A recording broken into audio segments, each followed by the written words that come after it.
मंत्रिमंडल की सुरक्षा कार्य समिति ने पश्चिम एशिया संघर्ष से उत्पन्न स्थिति की समीक्षा की। प्रधानमंत्री ने कहा, नागरिकों को इसके प्रभाव से बचाने के लिए करें हर संभव प्रयास। हजारीबाग में बड़ी साजिश नाकाम, प्रतिबंधित उग्रवादी संगठन टीएसपीसी के 8 अपराधी हथियार के साथ गिरफ्तार। सिमडेगा में 227 पशुओं के साथ 16 तस्कर पकड़ाए। राज्य में आज से तापमान में 5 से 6 डिग्री सेल्सियस तक की हो सकती है वृद्धि। किसानों ने बारिश ओलावृष्टि से फसलों के नुकसान की भरपाई के लिए सरकार से मांगी मदद। और राजधानी रांची में 28वीं सब जूनियर नेशनल सेपक टकरा प्रतियोगिता आज से देश भर की 28 टीमें ले रही हैं हिस्सा।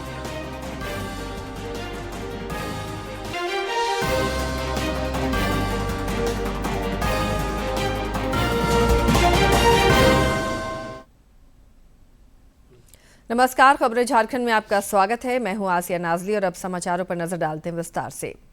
प्रधानमंत्री नरेंद्र मोदी ने कहा है कि पश्चिम एशिया में वर्तमान संघर्ष की स्थिति लगातार बदल रही है और इससे पूरी दुनिया किसी न किसी रूप से प्रभावित है। उन्होंने कहा कि ऐसी स्थिति में नागरिकों को इस संघर्ष के प्रभाव से बचाने के लिए हर संभव प्रयास किए जाने चाहिए। श्री मोदी की अध्यक्षता में कल मंत्रिमंडल की सुरक्षा मामलों की समिति की बैठक हुई, जिसमें वर्तमान स्थिति और मौजूदा और प्रस्तावित राहत उपायों की समीक्षा की गई। प्रधानमंत्री नरेंद्र मोदी ने कहा कि ये संघर्ष लगातार बदलती हुई स्थिति है और इससे पूरी दुनिया किसी न किसी रूप में प्रभावित है। उन्होंने कहा कि ऐसी स्थिति में नागरिकों को इस संघर्ष के प्रभाव से बचाने के लिए हर संभव प्रयास किए जाने चाहिए। प्रधानमंत्री ने निर्देश दिया कि सरकार के सभी अंग मिलकर काम करें ताकि नागरिकों को कम से कम परेशानी का सामना करना पड़े। उन्होंने राज्य सरकारों के साथ उचित समन्वय सुनिश्चित करने के लिए भी कहा ताकि ये सुनिश्चित हो सके कि आवश्यक वस्तुओं की कालाबाजारी और जमाखोरी ना हो। प्रधानमंत्री ने मंत्रियों और सचिवों के एक समूह के गठन का निर्देश दिया जो समग्र सरकारी दृष्टिकोण के साथ समर्पित रूप से काम करेगा। उन्होंने क्षेत्रीय समूहों को सभी हितधारकों के साथ परामर्श कर काम करने का भी निर्देश दिया। बैठक के दौरान कैबिनेट सचिव डॉक्टर टीवी सोमनाथन ने वैश्विक स्थिति और भारत सरकार के सभी संबंधित मंत्रालयों और विभागों द्वारा अब तक उठाए गए तथा नियोजित राहत उपायों पर विस्तृत प्रस्तुति दी। बैठक के दौरान कृषि, उर्वरक, खाद्य सुरक्षा, पेट्रोलियम, बिजली, निर्यात तक, शिपिंग, व्यापार, वित्त, सूक्ष्म, लघु और मध्यम उद्यम, आपूर्ति श्रृंखला और अन्य सभी प्रभावित क्षेत्रों में अपेक्षित प्रभाव और उससे निपटने के लिए उठाए गए उपायों पर चर्चा की गई। देश में समग्र वृहद आर्थिक परिदृश्य और आगे किए जाने वाले उपायों पर भी इस दौरान चर्चा हुई। भोजन, ऊर्जा और ईंधन सुरक्षा सहित आम आदमी के लिए आवश्यक वस्तुओं की उपलब्धता का विस्तृत आकलन किया गया। आवश्यक वस्तुओं की लगातार उपलब्धता सुनिश्चित करने के लिए अल्पकालिक, मध्यमकालिक और दीर्घकालिक उपायों पर विस्तार से चर्चा की गई। बैठक में रसायन, फार्मास्यूटिकल्स, पेट्रोकेमिकल्स और अन्य औद्योगिक क्षेत्रों के लिए जरूरी आयात के स्रोतों में विविधता लाने के लिए कई उपायों पर चर्चा की गई और साथ ही साथ भारतीय सामानों को बढ़ावा देने के लिए निकट भविष्य में निर्यात के नए गंतव्य विकसित किए जाने पर भी चर्चा हुई। देश में गैस आपूर्ति सुनिश्चित करने के लिए आज से कई कदम उठाए जा रहे हैं। इसी कड़ी में आज से केंद्र सरकार ने राज्यों को व्यावसायिक एलपीजी के लिए 20% अतिरिक्त आवंटन शुरू किया है।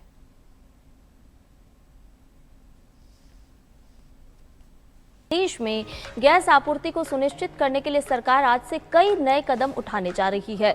इसी कड़ी में आज से केंद्र सरकार राज्यों को व्यावसायिक एलपीजी के लिए 20% अतिरिक्त आवंटन भी करेगी। बिल्कुल। और पेट्रोलियम एवं प्राकृतिक गैस मंत्रालय द्वारा शनिवार को दिए गए निर्देशों के अनुसार पहले राज्य को 30% आवंटन स्वीकृत था, जो अब नए फैसले के बाद बढ़कर कुल 50% हो जाएगा। सरकार के इस निर्णय का सबसे महत्वपूर्ण पहलू पाइप्ड नेचुरल गैस यानी कि पीएनजी विस्तार है, जिसके लिए कुल कोटे में से 10% हिस्सा विशेष रूप से आरक्षित किया गया है। इस अतिरिक्त कोटे का वितरण प्राथमिकता के आधार पर किया जाएगा। इसमें रेस्तरां, ढाबे, होटल, औद्योगिक कैंटीन, डेयरी, रियायती कैंटीन और साथ ही साथ राज्य या स्थानीय निकायों द्वारा संचालित अन्य क्षेत्रों को शामिल किया गया है। इसके साथ ही डेयरी उद्योग और स्थानीय निकायों द्वारा संचालित सब्सिडी वाली कैंटीन को भी इस वृद्धि का सीधा लाभ मिलता हुआ नजर आएगा।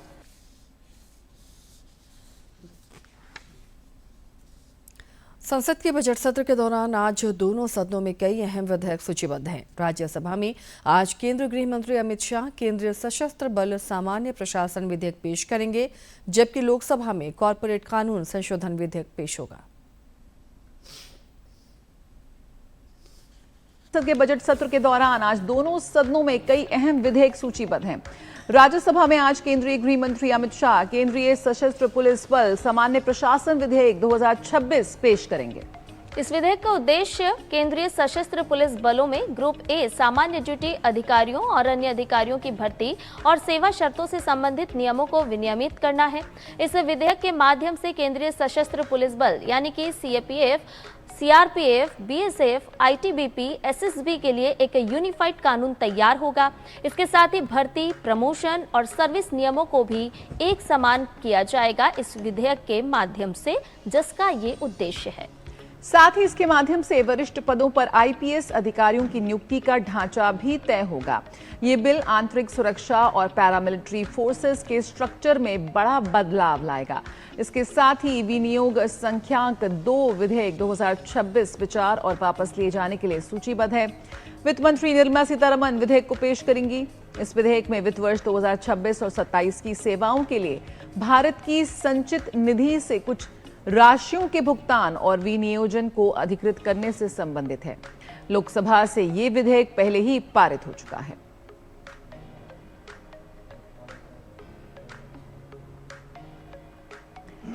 तो संसद का बजट सत्र आज और लोकसभा में अहम विधायी कार्य आज सूचीबद्ध हैं। लोकसभा में वित्त विधेयक 2026 विचार और पारित किए जाने के लिए पेश किया जाएगा। ये विधेयक वित्त वर्ष 2026-27 के लिए केंद्र सरकार के वित्तीय प्रस्तावों को प्रभावी बनाने का प्रावधान करता है। वित्त मंत्री निर्मला सीतारमण इसे पेश करेंगे और इसके साथ ही वित्त मंत्री कॉरपोरेट विधियां संशोधन विधेयक 2026 भी पेश करेंगी। इस विधेयक का उद्देश्य सीमित देयता भागीदारी अधिनियम 2008 और कंपनी अधिनियम 2013 में संशोधन करना है।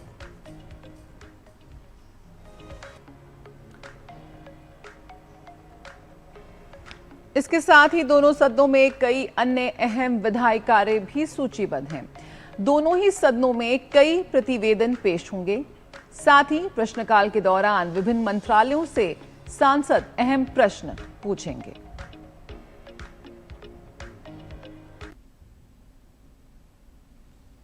केंद्र सरकार ने देश को 31 मार्च तक उग्रवाद मुक्त बनाने का संकल्प लिया है और इसी मिशन को पूरा करने में झारखंड के विभिन्न जिलों में सुरक्षा बल तत्पर नजर आ रहे हैं। हजारीबाग के बड़कागांव के उरीमारी में पुलिस और प्रतिबंधित नक्सली संगठन टीएसपीसी के उग्रवादियों के बीच मुठभेड़ हुई। मुठभेड़ के दौरान पुलिस ने 8 हार्डकोर उग्रवादियों को गिरफ्तार किया है। एसडीपीओ पवन कुमार ने कहा कि उग्रवादियों के पास से 2 इंसास राइफल, 174 जिंदा कारतूस, 1 देसी पिस्टल, 7 मोबाइल फोन और 1 बोलेरो वाहन बरामद किए गए हैं। संगठन के कुछ लोग किसी बड़ी आपराधिक घटना को अंजाम देने वाले हैं। प्राप्त सूचना के आलोक में केरडारी एवं उरीमारी थाना क्षेत्र में फोर्स जो है उनको एक्टिव किया गया कि इस तरह की घटना का इनपुट है। इसी क्रम में कल रात को 1 बजे के आसपास व्हाइट रंग के बोलेरो से कुल 8 अपराधी उरीमारी माइंस एरिया में आ रहे थे और चेकिंग के क्रम में उन्हें पकड़ा गया। कुल 8 अपराधियों की गिरफ्तारी हुई है, जिनमें 2 इंसास राइफल और कारतूस बरामद हुआ है। आज हम लोग उसको विधिवत गिरफ्तार करके न्यायालय में प्रेषित कर रहे हैं। सिमडेगा पुलिस ने बोलबा थाना क्षेत्र के पीडियापोच जंगल से 227 प्रतिबंधित पशुओं को बरामद किया है। साथ ही 16 पशु तस्करों को भी गिरफ्तार किया गया। ये सभी पशु तस्कर ओडिशा के खटखुर बहार के निवासी बताए जा रहे हैं। पुलिस उपाधीक्षक मुख्यालय रणवीर सिंह ने बताया कि तस्कर स्थानीय पशु तस्करों के सहयोग से मवेशियों को वधशाला भेजने की तैयारी में थे। तस्करों के पास से मोबाइल फोन समेत कई सामान भी जब्त किए गए हैं।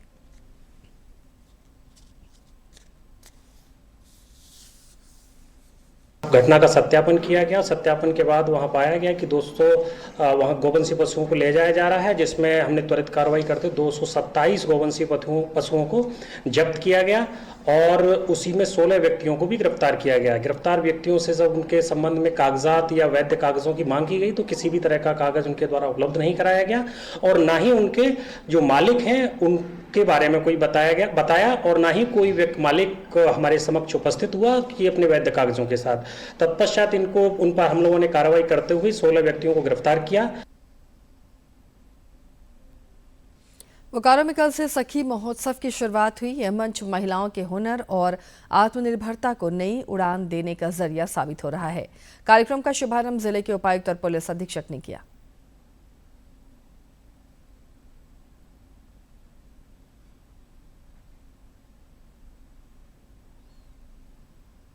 जिला प्रशासन की पहल पर आयोजित बोकारो सखी महोत्सव का शुभारंभ भव्य तरीके से किया गया। 22 से 25 मार्च तक चलने वाले इस आयोजन में आकर्षक सजावट, सांस्कृतिक माहौल और स्वयं सहायता समूहों की महिलाओं द्वारा लगाए गए 53 स्टॉल लोगों के आकर्षण का केंद्र बने हुए हैं। उपायुक्त अजय नाथ झा ने स्टॉल का निरीक्षण कर महिलाओं के उत्पादों की सराहना की। महिलाएं जो अलग से भी कुछ बना रही हैं, उन सब लोगों को यहाँ जोड़ा है। तमाम बोकारो वासियों से अनुरोध है कि वो आए और महिलाओं को सशक्त बनाने की दृष्टि से ये महसूस करें कि इस पूरे कार्यक्रम के आयोजन से हमारे देश की महिलाएं सशक्त होंगी। इस दृष्टि से इनकी दूरी नापिए, एक गांव से निकल कर ये यहाँ ला रही हैं और सब कुछ चीज़ें बना रही हैं। इसको देखिए, सराहिए और यहाँ से प्रोडक्ट खरीद कर जरूर ले जाएं। महोत्सव में जन भागीदारी को बढ़ाने की खास कोशिश की गई है ताकि यह सिर्फ सरकारी आयोजन न होकर एक उत्सव का रूप ले सके। दिन भर लोगों की भीड़ स्टॉलों पर उमड़ रही है।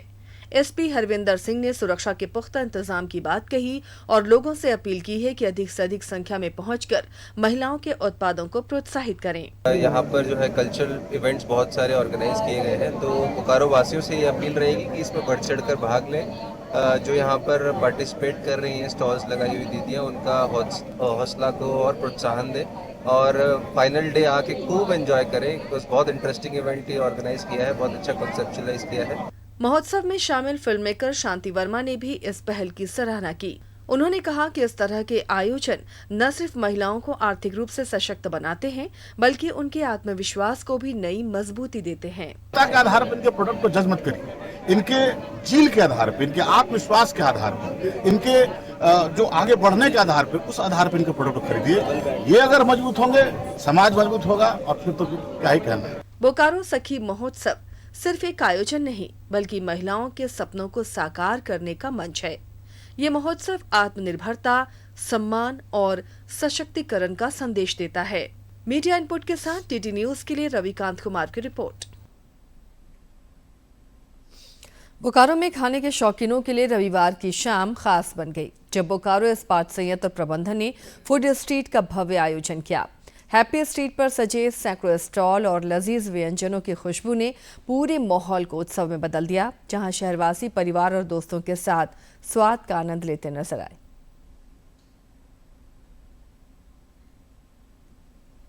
हैप्पी स्ट्रीट की सफलता के बाद बीएसएल प्रबंधन ने एक नई पहल करते हुए फूड स्ट्रीट का आयोजन किया। फूड स्ट्रीट में व्यंजनों का आनंद ले रहे नगरवासियों ने इस आयोजन की जमकर सराहना की। मल्लिका ने कहा कि अपने पसंद का व्यंजन यहाँ चंद कदमों पर मिल जा रहा है, जिसके लिए हमें दूर मार्केट में जाना पड़ता था। ये पहली बार बोकारो में ये लगा है, ये स्टॉल जो है 74 स्टॉल लगा है, बहुत बेहतरीन है और सारे स्टॉल का खाना इतना अच्छा, इतना हेल्दी है। मैं 2-3 ट्राई करी हूँ, बहुत अच्छा है। ऐसा नहीं है कि स्मेल कर रहा है, कुछ भी ये लोग बेच रहे हैं, ऐसा नहीं है, बहुत हेल्दी है ये खाना जो भी है। फूड स्ट्रीट को लेकर बड़ी संख्या में लोग अपने परिवार और दोस्तों के साथ यहां पहुंचे और देर रात तक विभिन्न व्यंजनों का स्वाद लेते रहे। स्टॉल संचालकों ने भी इस आयोजन की सराहना की और इसे अपने व्यवसाय के लिए एक अच्छा अवसर बताया।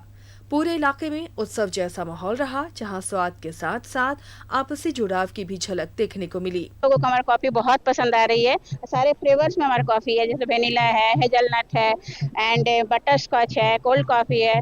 बहुत अभी हम लोग जस्ट अभी पंजाबी ऑथेंटिक लस्सी भी स्टार्ट किए हैं, लॉन्च किए हैं, वो भी मटके मतलब घरे में मिट्टी के बर्तन में। और इतनी वैरायटीज इसी के लिए यहाँ पे लगाई गई है कि आप देखें फूड में क्या क्या ऑप्शन हो सकता है।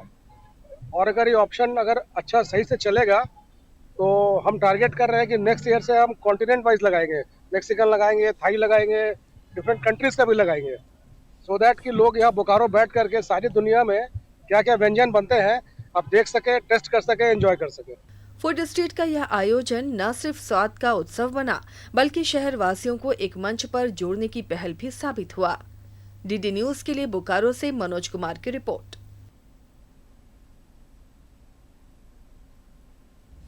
प्रधानमंत्री नरेंद्र मोदी के पंचप्रण के संकल्पों को आत्मसात करते हुए अखिल भारतीय संस्था संस्कार भारती ने गढ़वा से गौरवशाली अभियान की शुरुआत की। इस यात्रा का मुख्य उद्देश्य झारखंड की लुप्त होती कलाओं, समृद्ध सांस्कृतिक विरासत और गौरवशाली इतिहास के प्रति जनजागरूकता फैलाना है। गढ़वा के ऐतिहासिक रंका मोड़ से प्रधानमंत्री के पंच प्रण यानी विकसित भारत का निर्माण, गुलामी की मानसिकता से मुक्ति, विरासत पर गर्व, एकता और नागरिकों के कर्तव्य को धरातल पर उतारने के लिए संस्कार भारती ने कमर कस ली है। संस्कार भारती के जिला अध्यक्ष नीरज स्वर्गीय ने बताया कि ये यात्रा पूरे झारखंड में भ्रमण कर लोगों को अपनी मिट्टी और संस्कृति के प्रति गौरव की अनुभूति कराएगी। झारखंड प्रांत में आज से कला धरोहर यात्रा की शुरुआत यहाँ से की जा रही है और ये झारखंड प्रांत में जहाँ जहाँ भी इस तरह की जो महत्व की चीज़ें होंगी उनकी यात्राओं का हम लोग सिलसिलेवार क्रम निर्धारित करेंगे, उसका कैलेंडर भी जारी करेंगे और उसकी यात्रा भी हम लोग निरंतर करते रहेंगे। इस यात्रा में मातृशक्ति की भी बड़ी भागीदारी देखी जा रही है। पदयात्रा के माध्यम से युवाओं और महिलाओं को देश के प्रति समर्पण और अपनी कलात्मक पहचान को सहेजने का संदेश दिया जा रहा है। और आज हम ये पदयात्रा प्रारंभ कर रहे हैं तो लोगों को अपने तन मन धन और साथ साथ हम सभी यहाँ पे इस यात्रा के लिए बहुत ही ज्यादा तैयार हैं और आगे बढ़ने को प्रेरित हैं। गढ़वा से शुरू हुई इस पहल की स्थानीय जनता ने भी सराहना की है। लोगों का मानना है कि ऐसे कार्यक्रमों से न केवल कला को बढ़ावा मिलता है बल्कि देश प्रेम की भावना भी प्रबल होती है। जो प्रधानमंत्री जी ने ठाना था, जो कला धरोहर जो हमारे क्षेत्र में कुछ लोग छूट रहे हैं, कुछ धरोहर जो इतिहास में आना चाहिए उसको उजागर करने के लिए यहाँ से जत्था शुरुआत हो रही है। इसके लिए हम तमाम संस्कार भारती की टीम को आभार व्यक्त करता हूं और प्रधानमंत्री जी को भी, जिन्होंने पंच प्रण के तहत यह ठाना है कि विश्व में, देश में जो धरोहर है हमारे, जो छूट रहे हैं किसी कारण से, उसका पहचान करके उजागर करें ताकि यहाँ पर विकास ज्यादा हो सके। हनुमान मंदिर से शुरू हुई ये कला धरोहर यात्रा राज्य के विभिन्न जिलों से गुजरते हुए झारखंड की सांस्कृतिक एकता का नया अध्याय लिखेगी। विरासत पर गर्व करना ही किसी राष्ट्र के विकास की पहली सीढ़ी है। संस्कार भारती की ये यात्रा निश्चित रूप से झारखंड की कला को एक नई पहचान देगी। गढ़वा से विजेंद्र की रिपोर्ट। शहादत दिवस को लेकर जमशेदपुर के एग्रीको मैदान में शहीद सम्मान यात्रा सह अखंड तिरंगा यात्रा निकाली गई। ये यात्रा एग्रीको ट्रांसपोर्ट मैदान से निकलकर पुलिस लाइन पहुंची, जहां शहीदों को श्रद्धांजलि अर्पित की गई। बाद में यात्रा वापस एग्रीको मैदान लौटी। जमशेदपुर के एग्रीको मैदान में निकाली गई शहीद सम्मान यात्रा सह अखंड तिरंगा यात्रा को नमन संस्था के अध्यक्ष अमरप्रीत सिंह काले ने संबोधित किया। इस अवसर पर उन्होंने कहा कि कार्यक्रम का उद्देश्य लोगों के अंदर देशभक्ति की भावना जागृत करना है। शहर के जो हस्तियां हैं, जो किसी राजनीतिक दल से नहीं है, वर्ग से नहीं है, धर्म से नहीं है, इनको देखिए, केवल और केवल वीर बलिदानियों को चरणों में नमन करने के लिए, जिन्होंने इस राष्ट्र के लिए सर्वोच्च बलिदान दिया, अपने नौनिहालों को, नौजवानों को उनकी वीर गाथा से जोड़ने के लिए, ताकि ये राष्ट्र, ये समाज और हर परिवार में खुशियां बनी रहे। कार्यक्रम को झारखंड महिला आयोग की पूर्व अध्यक्ष कल्याणी शरण ने भी संबोधित किया। इस अवसर पर उन्होंने कहा कि हर वर्ष भगत सिंह, राजगुरु एवं सुखदेव के शहादत दिवस के अवसर पर यात्रा निकाली जाती है। बलिदानियों को याद करने के लिए इससे बढ़िया अवसर महान पुरुष आपके इसमें याद करने का इससे बढ़िया तरीका। अखंड तिरंगा यात्रा को झारखंड प्रदेश क्षेत्रीय संघ के अध्यक्ष शंभू सिंह और उद्यमी मुरलीधर केडिया ने भी संबोधित किया। इस अवसर पर उन्होंने कहा कि तिरंगा यात्रा से युवाओं में राष्ट्रभक्ति की भावना बढ़ती है। तिरंगा यात्रा है, ये देश को एकजुट करने के लिए है और देश का सम्मान बढ़ाने के लिए। 2016 से शुरू हुई ये अखंड तिरंगा यात्रा हर वर्ष शहादत दिवस के अवसर पर निकाली जाती है, लेकिन इस वर्ष विभिन्न परीक्षाओं को ध्यान में रखते हुए इसे एक दिन पहले निकाला गया। जमशेदपुर से राजेश कुमार लालदास की रिपोर्ट। प्रधानमंत्री नरेंद्र मोदी ने बलिदान दिवस पर अमर बलिदानी भगत सिंह, सुखदेव और राजगुरु को नमन किया है। प्रधानमंत्री ने कहा कि इन वीरों का त्याग भारत के इतिहास का स्वर्णिम अध्याय है और राष्ट्र के प्रति उनका बलिदान हमारी सामूहिक स्मृति में हमेशा अंकित रहेगा। आज इतने वर्षों बाद भी अमर शहीद भगत सिंह, राजगुरु और सुखदेव के बलिदान की गाथा देश के बच्चे बच्चे की जुबान पर है। हम सबको इन वीरों की गाथाएं देश के लिए दिन रात मेहनत करने के लिए प्रेरित करती है।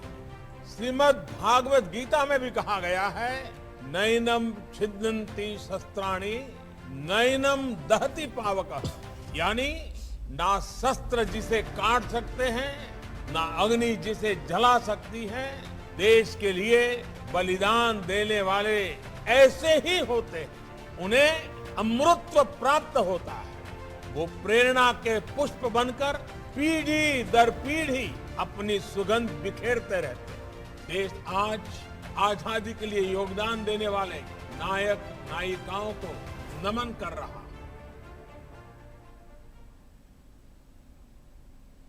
चैत्र नवरात्रि का आज 5वां दिन है। झारखंड समेत देश भर में आज मां दुर्गा के 5वें स्वरूप की पूजा अर्चना की जा रही है। चैत्र नवरात्रि का आज 5वां दिन है और आज मां दुर्गा के 5वें स्वरूप स्कंद माता की पूजा अर्चना हो रही है। और इस पावन अवसर पर राजधानी दिल्ली के झंडेवालान मंदिर और छतरपुर मंदिर में सुबह से ही भक्तों की भीड़ उमड़ पड़ी है। भक्त मां स्कंद माता से अपने परिवार की सुख समृद्धि और खुशहाली की कामना कर रहे हैं। देवी स्कंद माता को समर्पित है आज नवरात्रि का 5वां दिन और विशेष सजावट और भक्ति का माहौल देश भर के तमाम मंदिरों में देखा जा रहा है। प्रधानमंत्री नरेंद्र मोदी ने चैत्र नवरात्रि के 5वें दिन देवी स्कंद माता की आराधना से जुड़ी एक वीडियो साझा की है।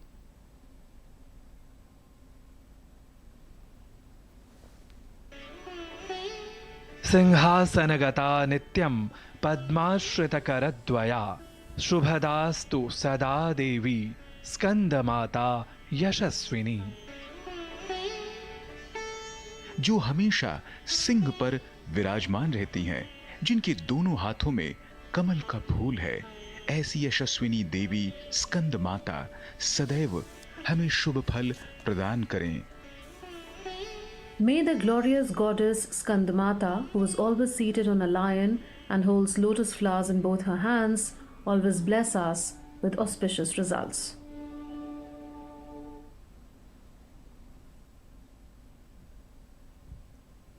चार दिवसीय चैती छठ महापर्व के दूसरे दिन आज व्रती शाम में खरना का प्रसाद ग्रहण करेंगे और उसके बाद उनका 36 घंटे का निर्जला उपवास शुरू हो जाएगा। कल अस्ताचलगामी सूर्य को पहला अर्घ्य अर्पित किया जाएगा। इससे पहले नहाय खाई के साथ नेम निष्ठा से इस महापर्व की कल शुरुआत हुई।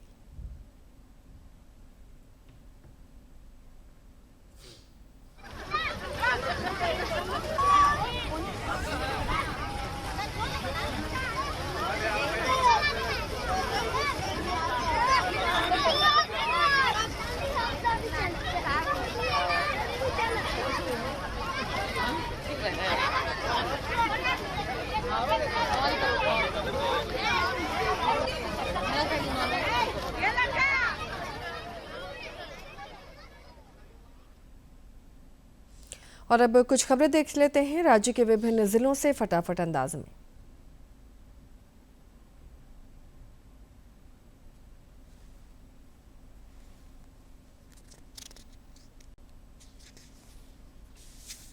पलामू के हुसैनाबाद में मार्बल व्यवसायी से रंगदारी और जान से मारने की धमकी मामले में पुलिस ने एसआईटी बनाकर कार्रवाई की।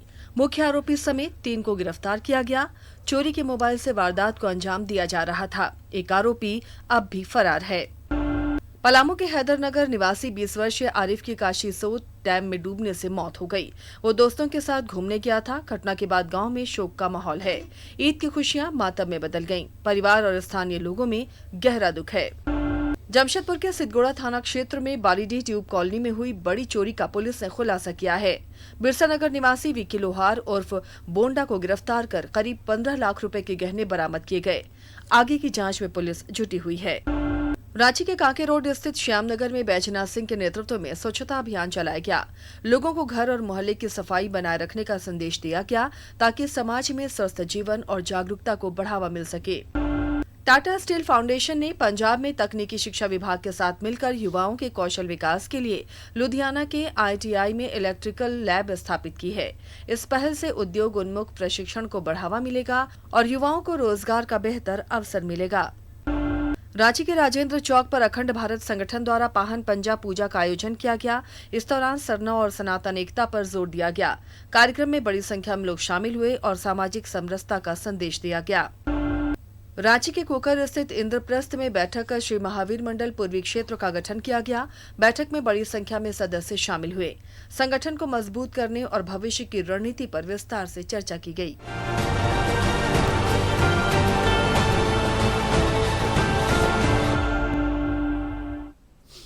और अब जानते हैं मौसम का मिजाज। राज्य में आज से मौसम साफ रहेगा। मौसम विज्ञान केंद्र के अनुसार अगले 3-4 दिनों तक तापमान में 5 से 6 डिग्री सेल्सियस तक की वृद्धि दर्ज की जाएगी, जिससे गर्मी का एहसास होगा।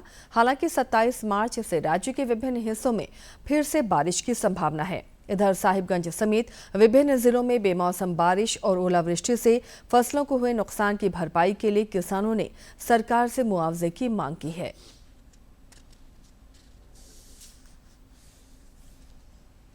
रांची के होटवार में मेगा स्पोर्ट्स कॉम्प्लेक्स स्थित ठाकुर विश्वनाथ शाहदेव इंडोर स्टेडियम में 28वीं सब जूनियर नेशनल सेपक टकरा प्रतियोगिता आज से शुरू हो रही है। इसमें देश भर की 28 टीमें भाग ले रही हैं। इंटरनेशनल सेपक टकरा फेडरेशन के महासचिव दातुक अब्दुल हलीम बिन कादिर कल रांची पहुंचे। प्रतियोगिता का उद्घाटन अपराह्न 3 बजे से होगा।